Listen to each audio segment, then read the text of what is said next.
हम आज एक बहुत ही इंपॉर्टेंट एल्गोरिदम देखेंगे जिसका नाम है कडेंस एल्गोरिदम।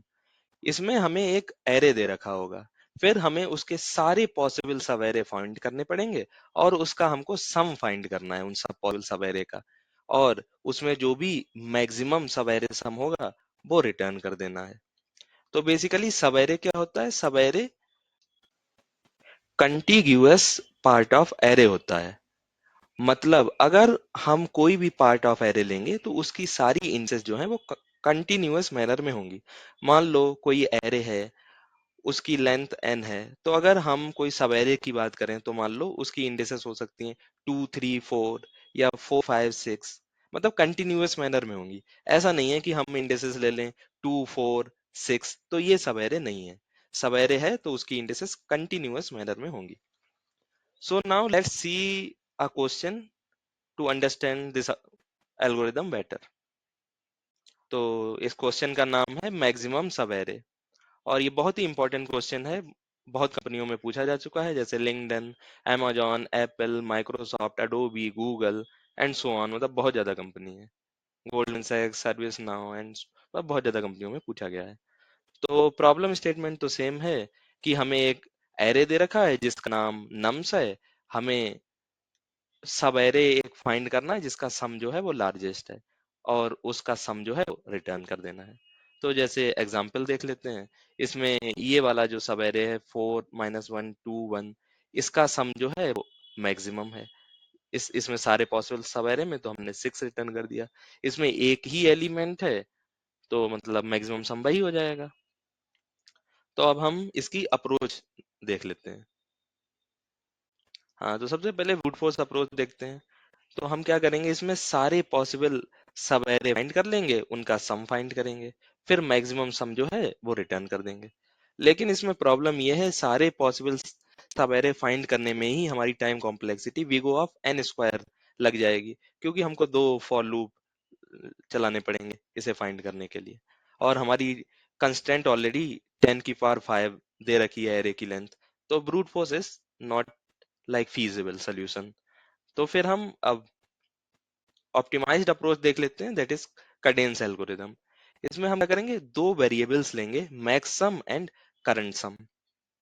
मैक्स सम में अभी तक जितने भी सवेरे हमने एक्सप्लोर कर लिए हैं उनका जो मैक्सिमम सम है वो स्टोर करें। करंट सम में जो करंट सवेरे हम एक्सप्लोर कर रहे हैं उसका सम मेंटेन करके रखेंगे। हम क्या करेंगे, सिंपल है, एरे में ट्रेवर्स करेंगे और जो भी करंट एलिमेंट होगा उसको करंट सब एरे में डाल देंगे और करंट सम जो है वो अपडेट कर देंगे। अगर करंट सम जो है वो मैक्स सम से ज्यादा हो गया है तब हम मैक्स सम को अपडेट कर देंगे। अगर कभी करंट सम जो है वो नेगेटिव हो गया है तब हम क्या करेंगे, जो करंट सब एरे है उसको वहीं पे स्टॉप कर देंगे और करंट सम को जीरो कर देंगे। ऐसा इसलिए कर रहे हैं सो दैट नेक्स्ट इंडेक्स से हम एक नया सब एरे जो है वो बिल्ड कर सकें। क्योंकि हमको मैक्स सम लगाना है तो करंट सब एरे का अगर सम नेगेटिव है तो आगे हम कोई एलिमेंट ऐड भी करेंगे तो उसका सम कम ही करेगा। इसलिए अगर नेगेटिव होगा तो हम अगले एलिमेंट से नया सब एरे स्टार्ट कर देंगे।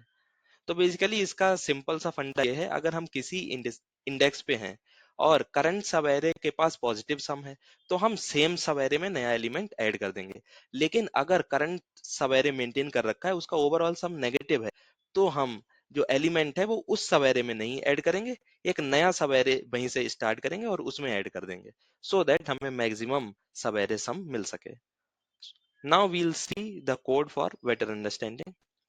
तो सिंपल, हम एक करंट सम मेंटेन करके रखेंगे। जो ऑब्वियसली शुरुआत में जो हमारा सब एरे होगा, करंट सब एरे, उसमें कोई एलिमेंट नहीं होगा तो करंट सम जीरो होगा।